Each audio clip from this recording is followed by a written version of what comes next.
Hola amados, ¿qué tal? Bienvenidos a este nuevo video. Vamos a estar hablando de un personaje en la historia que es el emperador Constantino, que él trajo muchos cambios que tienen que ver con el cristianismo.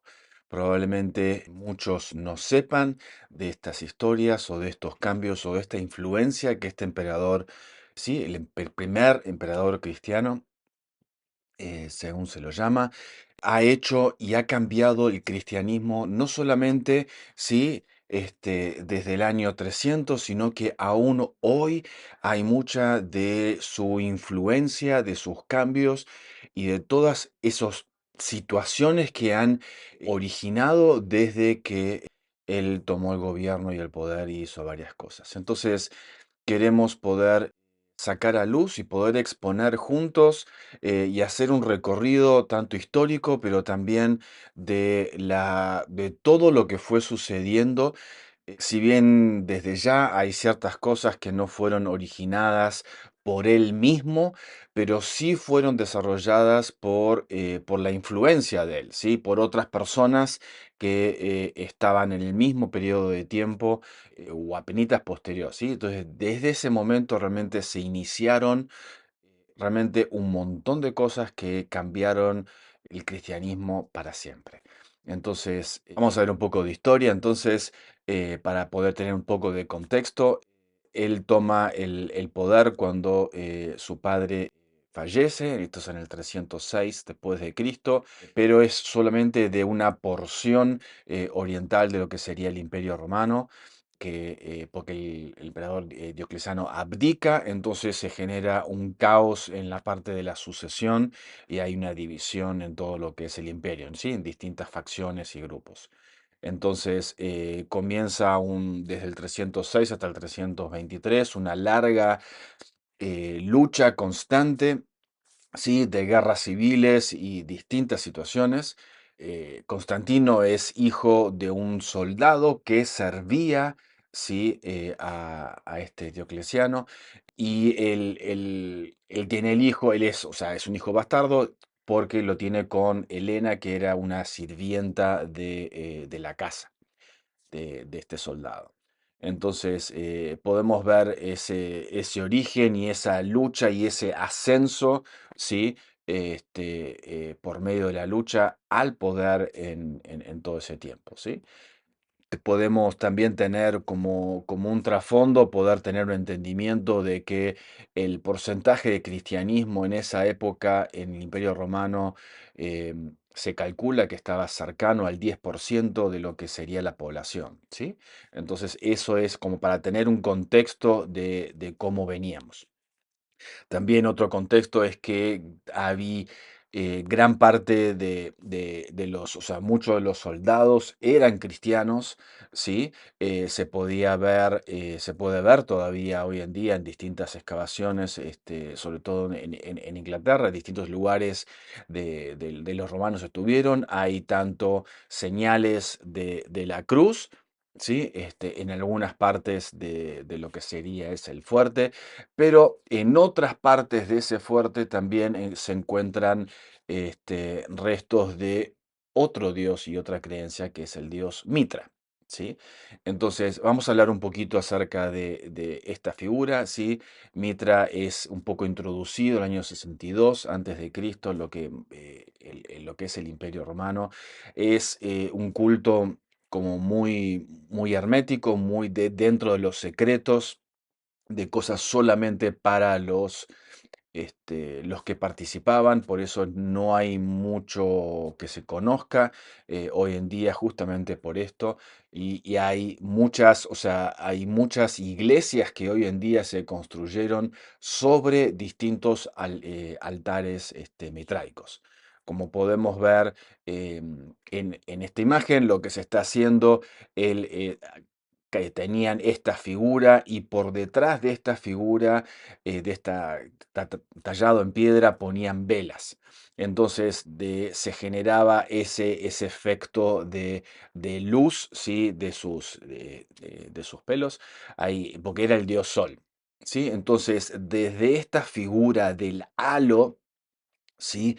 Sobre la cabeza, es que, por ejemplo, desde hoy en día, desde ese entonces a hoy en día, se puede ver cómo la figura de los santos, cómo han sido pintados en montones de lugares, todos tienen ese halo como de luz alrededor de la cabeza, y este es el origen. ¿Sí? De esta influencia, de este sincretismo que nada tiene que ver con, sí, con los santos, pero se asoció, y desde esta práctica es que viene ese halo que es tan característico en las distintas pinturas y representaciones de los distintos santos. ¿Ok? Entonces ahí ya tenemos una situación. Y de este dios Sol tenemos muchas particularidades, ¿sí? Que vamos a ir un poco abriendo despacito a lo largo de este video. ¿Ok? Como particularidad, como es el dios Sol, el nacimiento del dios Sol tiene que ver con el equinoccio de invierno, es decir, cuando las noches comienzan a ser despacito cada vez más cortas, y el sol empieza a ganar fuerza sobre lo que sería el frío, el invierno, ¿sí? Y el día comienza nuevamente ¿no? a ganar preeminencia en cuanto al tiempo. Entonces, esto lo podemos ver en distintas culturas a lo largo de todo el mundo, ¿sí? El equinoccio de invierno como el inicio del año, como el inicio aún del punto más importante, justamente porque era el fin de la época de escasez, de muerte, de no tener alimentos, de sí, montones de situaciones y problemas que están asociados al invierno. Y por eso también se veneraba al dios Sol, que como que perdía fuerzas, ¿sí? en el invierno, y desde ese momento como que vuelve a nacer o vuelve a recobrar fuerzas. Entonces, esta fecha, el nacimiento del dios Sol, es el 25 de diciembre. Sí, escucharon bien, y no es una coincidencia, ¿sí? Que esta sea la fecha que también se le aplicó a que es el nacimiento de Cristo.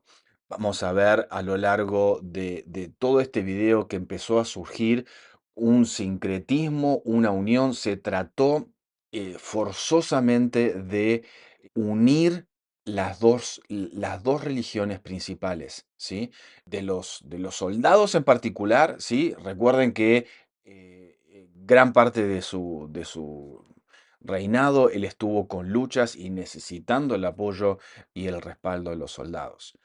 Entonces, se puede ver mucho de ese esfuerzo de querer unir, ¿sí? Y tener como contentos, ¿sí? Si se quiere, a los dos lados, ¿sí? Y después, más adelante, vamos a ver el esfuerzo también del sincretismo de la iglesia en querer como apropiarse de características, ¿sí? del otro, como para convertirlos más fácilmente. Entonces vamos a poder ver, voy a hacer un paréntesis con esto, se puede ver desde antes de esto, ¿sí? Que la cultura romana como tal tiene incluido dentro de su cultura ese concepto de ganar el favor de los dioses. Y eso lo podemos ver, pero totalmente claro, con los dioses griegos, ¿sí? En cómo los romanos adoptaron, pero literalmente toda la cultura, todos los dioses, los íconos, las representaciones, todo exactamente igual de los griegos, y lo único que hicieron fue ponerle otro tipo de nombre, ¿sí? Pero absorbieron todo. Y ellos tenían desde siempre esa cultura de el otro pueblo adora a este dios, ok, entonces ese es el dios de esa provincia o de ese lugar. Entonces, ¿qué es lo que hacían ellos? Antes de entrar en combate, comenzaban a adorar al mismo Dios y levantar culto y ganarse el favor de ese Dios.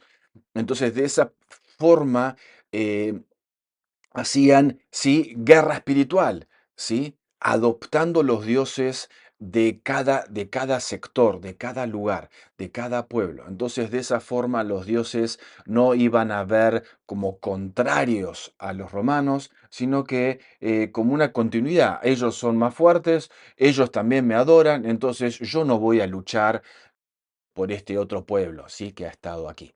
Entonces, ese es el concepto que se ve de ese sincretismo y lo han hecho, sí, por siglos y por siempre, y esa actitud ha sido también transmitida y heredada en el cristianismo, sí, de Roma. Y podemos ver aún cómo se pueden ver distintas imágenes, esto ya muy claramente en todo lo que ya en la Edad Media, en el avance hacia Latinoamérica o América, y se puede ver nuevamente este sincretismo, como frente a ya culturas completamente distintas, se genera nuevamente este sincretismo, poder tomar de los dioses locales con los distintos nombres y como simplemente se les cambia el nombre, ¿sabes qué?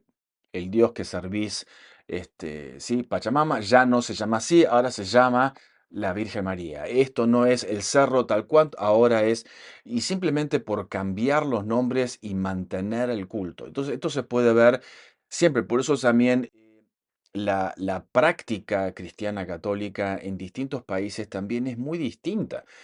Justamente por eso, porque adoptan mucha cultura que había antes. Entonces podemos ver, por ejemplo, esto en el video que hemos profundizado, que tiene que ver con Halloween, sí, con el Día de los Muertos, o sea, distintas cosas como por ahí han adoptado de los pueblos anteriores que han mantenido, a veces cambiaban la fecha para hacerlo coincidir con algo católico, pero toda la práctica, toda la forma es exactamente igual.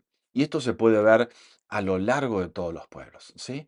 Entonces, esta es una situación que también comienza a suceder sí, en el año 300 entre Cristo y Mitra, en donde se empiezan a asociar de todas las formas posibles para que la gente entienda que en realidad es el mismo Dios, ¿sí?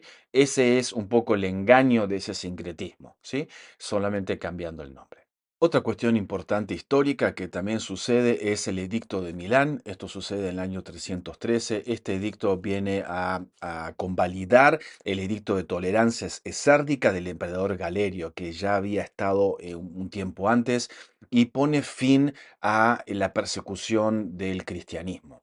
Lo que agrega este edicto de Milán y acuerda con el otro emperador que tenía todavía la otra mitad del imperio, acuerdan en este edicto en terminar la persecución cristiana, pero no solamente eso, sino en poder devolverles los bienes que habían sido confiscados en todo este tiempo, y también se pone culto al culto pagano en forma estatal. ¿Sí?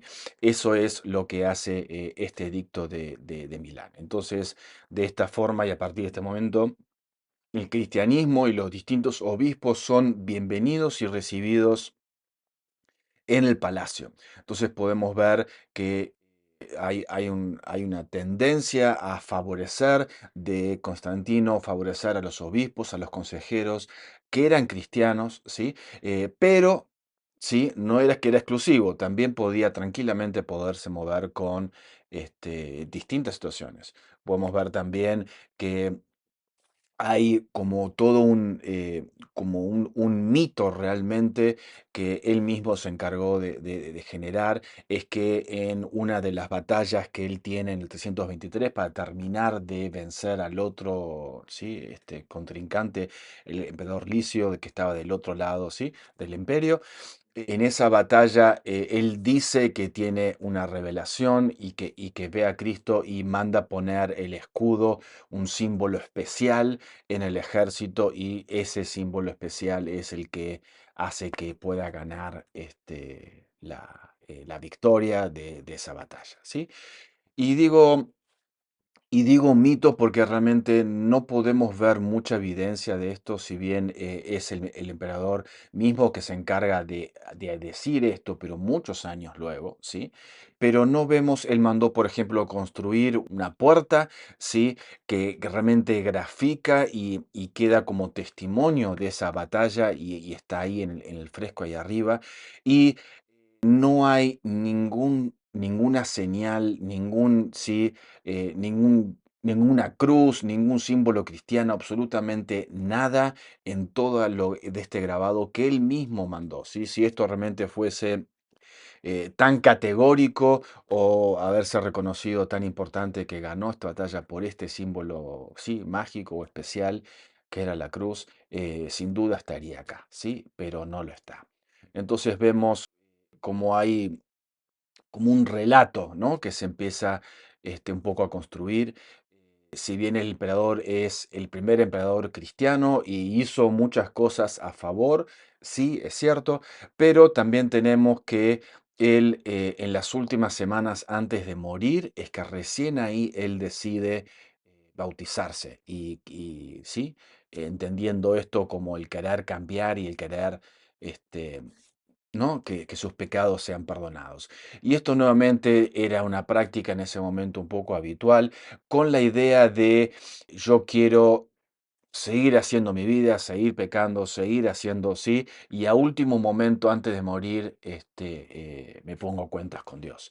Ese era el concepto detrás de todo esto y podemos ver cómo él también lo hizo. Entonces, hasta qué punto fue esa conversión real o no, eso Dios lo sabe, ¿sí? Pero hay evidencia que él sí registró y tomó como Dios a Mitra por toda su vida. Eso se puede ver aún en las monedas y en diferentes sí, situaciones y edictos que él comunica.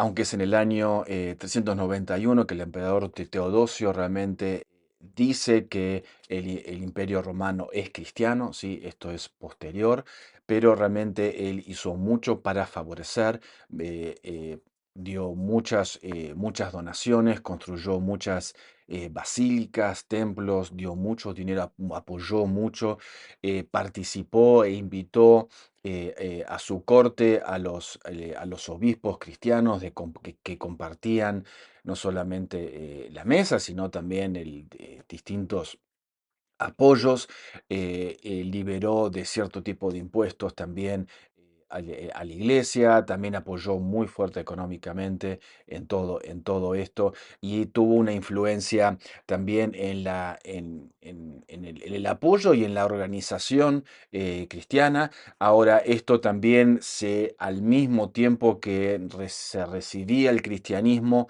se perseguía el judaísmo, ¿sí? Entonces, tenemos esta acción y la vamos a ver, esta característica, ¿sí? De querer perseguir el judaísmo, lo vamos a ver en repetidas actitudes. Tengan ese pensamiento ahí, vamos a avanzar un poco más adelante, ¿sí? Entonces, esto sí estaba presente en este momento. También le da poder a este clero o estos obispos, no solamente con un gobierno religioso, sino también les da poder de gobierno civil en distintos territorios y distintos lugares. Entonces vemos cómo se une el poder, la economía y el gobierno ya real, dándole poder a estos obispos de distintos cristianos, ¿sí? Podemos ver también cómo muchos templos paganos fueron reutilizados o renombrados, ya sea algunos tirándolos abajo y construyendo otros cristiano, otra basílica encima, o otros simplemente usando todo y simplemente cambiándoles el nombre, aún a las figuras, ¿sí? A las estatuas que tenían, que adoraban, simplemente decían, bueno, vos ya no sos ya más Saturno, ahora sos San Pedro, y ahí nuevamente con ese sincretismo, ¿sí? Aprovechando y derribando y avanzando sobre todo lo que era pagano, pero haciéndolo de esta forma. Entonces, podemos ver también más adelante que él saca un edicto para pronunciar que el día domingo es el día de descanso en el imperio. Y este es el día del sol, ¿sí? Recuerden que esto en inglés es Sunday, día del sol. Así está. Y es el día en el que se veneraba a Mitra. Entonces, por ejemplo, veamos lo particular que es este edicto, ¿sí? Lo hace en el 7 de marzo del 321 y dice, en el año 321 después de Cristo, el emperador decretó el venerable día del sol, domingo. Los magistrados y las personas que residen en las ciudades deben descansar. Todos los comercios deben estar cerrados. Recordemos que no hay ninguna aquí mención acerca del cristianismo, sino que se dice el venerable día del sol. Ese va a ser el día de descanso. Ahora, nuevamente, en motivo de perseguir a los comerciantes judíos, ellos también cerraban el sábado. Entonces estaban em, eh, complicados económicamente o tenían esa, porque también debían cerrar el sábado y además el domingo. Así que era también una forma económica de poder castigar a los comerciantes que eran judíos y favorecer a los comerciantes romanos. Podemos ver una de las características también que tenía Constantino es que quería luchar a favor de la unidad cristiana. Había lo que ellos consideraban muchas herejías y no había una sola cabeza o representación de lo que era la iglesia, sino que cada grupo tenía, ¿no? como sus maestros y creencias particulares. Entonces podemos ver aún como muchos cristianos de la época no reciben este edicto y ellos siguen practicando el sábado como el día de descanso, ¿sí? Cristianos, pero que practican el sábado como día de descanso.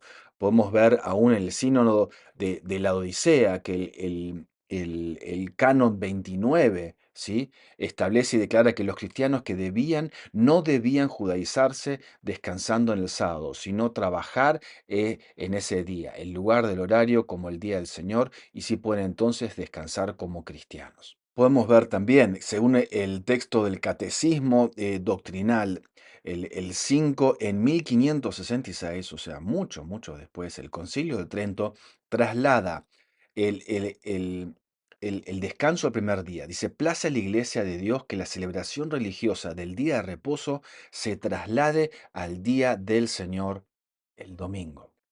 Así que podemos ver este esfuerzo que se está haciendo de suplantar.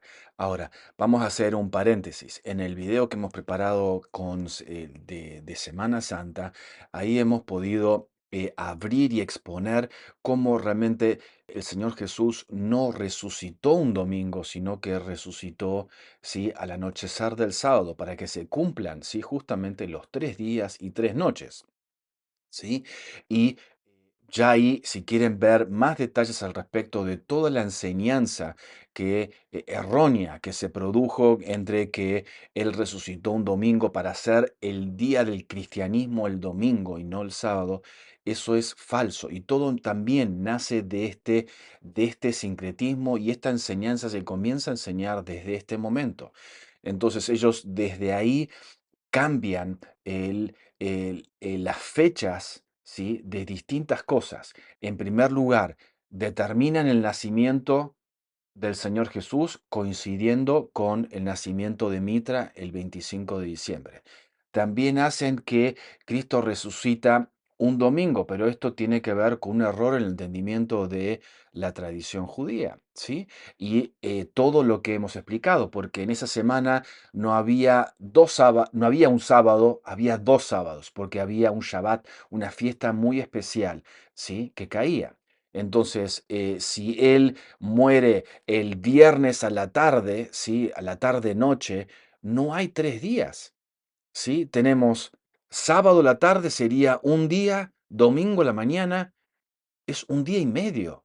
No nos dan los números, ¿sí? Y el Señor dijo que iba a estar 3 días y 3 noches, y está esto estipulado en varios mensajes. Entonces, toda esta distorsión, ¿sí? Está hecha para que Él, sí, hacer que Él resucite el domingo, pero aún así eso no es cierto. Y podemos ver cómo aún desde este edicto de la Odisea que les acabo de leer, ellos seguían practicando, ¿sí? El sábado como día de reunión y día de reposo, ¿sí? No ya por judíos, estamos hablando de cristianos de la época, que ellos se resistían a hacer ese cambio del domingo.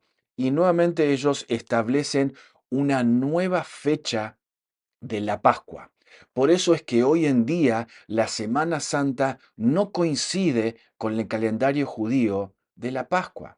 Y realmente no hay ninguna explicación más que querer desfasar completamente un calendario del otro y que a propósito no coincida esto en el tiempo indicado. Entonces hay un querer, ¿no? Como erradicar, borrar todo lo que sea judío de todo esto, reemplazar el sábado por el domingo, aún cambiar la fecha completamente que coincida más con el el equinoccio, ¿sí? También que tiene otra, había otra serie de festividades también paganas en ese momento y se asocia entonces a ese tipo de cosas. Entonces podemos ver como toda esta, ¿no? Como corrimientos y determinación de fechas para justamente cambiar y esconder lo que el Señor dispuso en este momento. ¿Ok? Y todo este tipo de conversaciones fue realizado en un concilio de Nicea, que se llama, en el año 325. Este concilio se invitó a 1800 sí, obispos de todo el imperio, ¿sí? Y solamente llegaron aproximadamente 250, 300. Entonces vemos que no tenía la representación y muchos simplemente desconocieron. Entonces podemos ver esto, realmente la dispersión de la iglesia, como que no había una cabeza, ¿sí? Que realmente haga obedecer y que todos reconozcan de lo que era la iglesia. Pero ese era el propósito del Concilio de Trento, empezar a organizar la iglesia de una forma piramidal, para que haya una cabeza. Y fue desde este Concilio de Trento en que se empezó a reconocer económicamente y con poder y demás a esta única iglesia, ¿sí? Y son ellos los que comienzan a combatir y a perseguir el resto de las herejías. Ya tienen el poder, tienen los recursos, tienen el favor y cada vez más comienzan a crecer y a ocupar y a erradicar a todos los que ellos consideran herejes porque no practicaban o no creían lo que sí, ellos estaban queriendo establecer como cabeza o aún mismo organización humana, sí, que se ha convertido. Y podemos ver también que no solamente esto se generó, sino literalmente es Constantino, la mamá de Constantino, Helena en realidad, la que compra y dona, ¿sí? Todo el terreno que hoy en día es el Vaticano y es Constantino el que manda a construir la primera basílica de San Pedro en ese lugar. Entonces, literalmente ellos son los que fundan el Vaticano y los que establecen el diseño de lo que hoy en día es la Iglesia Católica Romana, ¿sí? Con el papado y con toda la estructura eclesial de esa forma es establecido en este periodo. La Iglesia Católica dice que su papado es hasta Pedro, ellos dicen eso, pero no hay evidencia de esto por todo esto que les estoy manifestando en este lugar. Entonces, a partir de esto, realmente es que se funda, ¿sí? La Iglesia Católica y empieza a crecer, ¿sí? Por encima de los otros cristianos, ¿sí? Que creían diferente. Entonces podemos ver que realmente lo que se reconoce como el avance de este concilio de Nicea tiene que ver con el establecer la fecha de la Pascua, establecer el nacimiento del Señor y empezar a lograr lo que se llama como derecho canónico y la dogma, ¿sí? En donde esto es, ¿sí? Lo que se cree y todo lo que no coincide con esto no es de parte de Dios, ¿sí? En estos momentos no se está hablando acerca de la Virgen María, eso va a venir más adelante, pero desde acá ya podemos ver los inicios, ¿sí? Y la construcción de todo lo que es el catolicismo romano, porque aún parte del objetivo es organizar clericalmente y de los laicos y piramidalmente con los obispos y los distintos grados, y le dan poder a que solamente los obispos de ciertos lugares son los que podían nombrar, y bueno, y se empieza a organizar humanamente una estructura de poder adentro de lo que es la iglesia.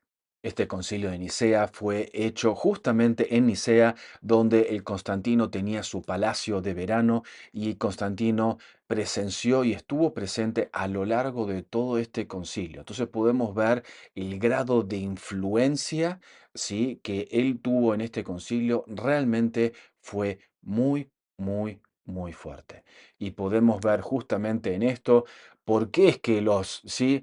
1800 otros maestros que eran reconocidos en ese momento no fueron a este lugar, ¿sí? Justamente por todo el proceso de corrupción, ¿no? Cuando uno recibe tantos fondos y tanto poder y tantas cosas, realmente los que se terminan acercando es gente que está buscando ese tipo de cosas, ¿no? Y no gente de fe verdadera. Otra de las cosas también que empieza a suceder es que después de que él recupera la parte oriental del imperio, eso incluye todo lo que era Israel, ¿sí? La tierra. Y ahí es donde Helena, la mamá de Constantino, es como comisionada, enviada allá, y es ella justamente la que manda construir varias basílicas y varios templos en lo que es que aún a hoy en día persisten esos lugares. Ella, por ejemplo, fue la que determinó que había un templo pagano en Jerusalén de Venus, y se derribó eso y se empezó a cavar, y ahí abajo se encontraron este, lo que ella dice que es los restos de la cruz de Cristo. Entonces, pero si vemos la Iglesia Católica, el Santo Sepulcro, hoy en día podemos ver que eso está en la ciudad, ¿sí? Cuando claramente aún en la Biblia dice que eso fue fuera de la ciudad. Entonces, definitivamente no era nada que ver el lugar, no, definitivamente no es, pero empieza a suceder algo muy particular con esto, y ella se encarga de hacer astillas, ¿sí? Esos maderos, y los reparte y los envía como amuletos y como reliquias a muchísimas iglesias, ¿sí? Entonces, se comienza con este hecho todo lo que después fue esa búsqueda de reliquias, porque ella aún establece el lugar que, por ejemplo, les había dicho, ¿sí? Que ella dona el lugar del Vaticano porque se cree que ahí estaban los huesos enterrados de Pedro, ¿sí? Entonces, nuevamente, toda esa asociación con, con los huesos, con las reliquias, con lo que nos da poder, los amuletos, y toda esa parte pagana de la fe que vemos hoy en día que tiene el catolicismo, justamente nace en de este momento, ¿sí? De Helena, en particular vemos la influencia de ella en, en todo este tipo de cosas, ¿sí?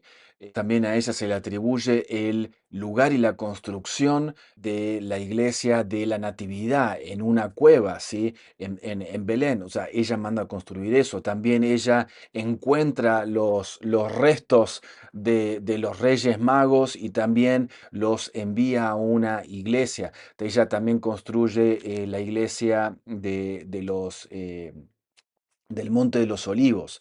Entonces podemos ver cómo toda esta estructura y esta construcción y apoyo de eh, financiero se empieza a construir, ¿sí? Todo lo que es el catolicismo romano como hoy en día es. Entonces, nos tardamos un poquito para contarles todo esto, pero podemos ver cómo a través de este emperador realmente afectó muchísimo, ¿sí? Y podemos ver la influencia de cómo marcó el domingo como día de reunión y día de descanso, cómo cambió la Semana Santa versus la Pascua, cómo organizó y fundó clericalmente todo lo que es hoy en día el catolicismo romano y con todo lo que implica con las reliquias y todo ese tipo de cosas y cómo logró también el sincretismo, ¿sí? No solamente con Mitra, sino con, empezando por ahí con un montones de otras cosas y prácticas paganas de los distintos pueblos de distintos lados.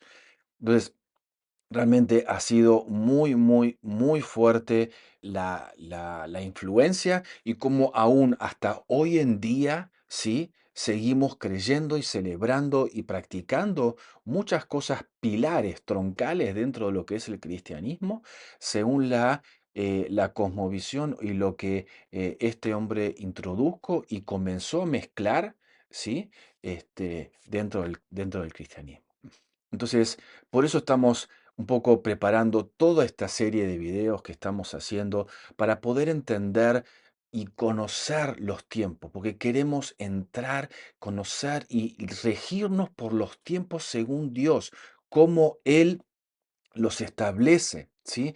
Por eso podemos ver no solamente a lo largo de todo este video el esfuerzo como las tinieblas han querido confundir, correr los tiempos, esconder las distintas cosas y podemos ver todo ese impresionante esfuerzo.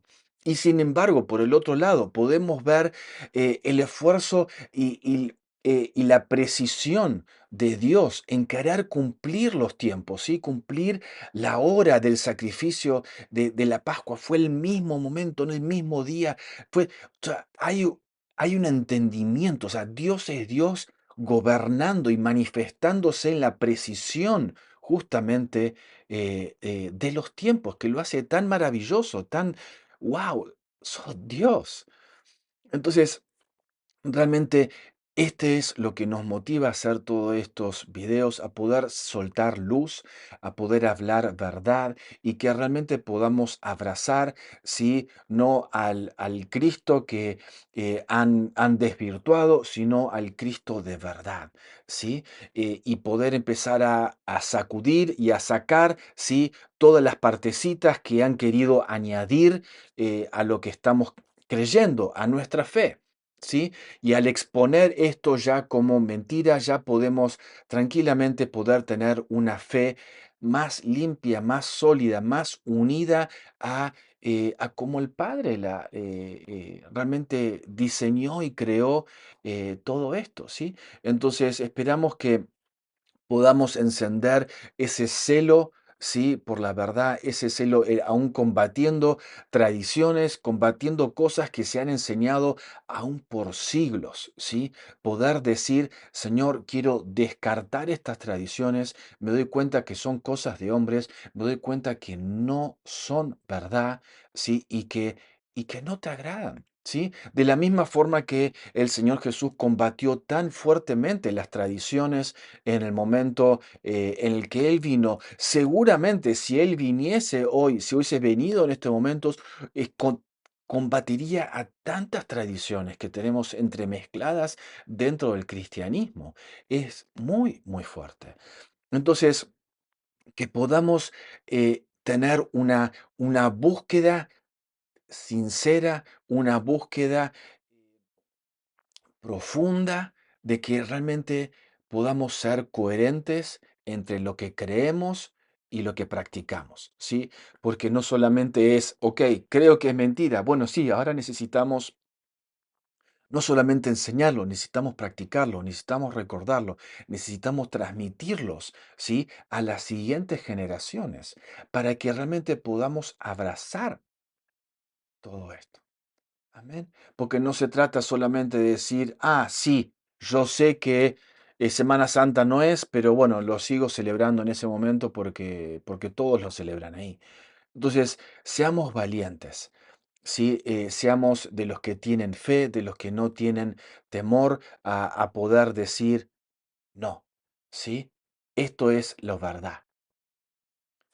Y oramos para que el Señor nos dé ese espíritu de valentía, pero también de enseñanza, ¿sí? Es una preciosa oportunidad para poder enseñar, de poder transmitir luz y de poder decir, Señor, líbranos del error. Creo que estamos todos en ese proceso de poder buscar, ¿sí? A Cristo, a revelado, a poder buscar su amor, poder vivirlo de una forma sincera, de una forma real, sin tradición, siendo guiados por nuestro amado Espíritu Santo. Amén. Así que espero que les haya sido de bendición y que les haya sido de luz este video. Les bendigo, amados. Paz.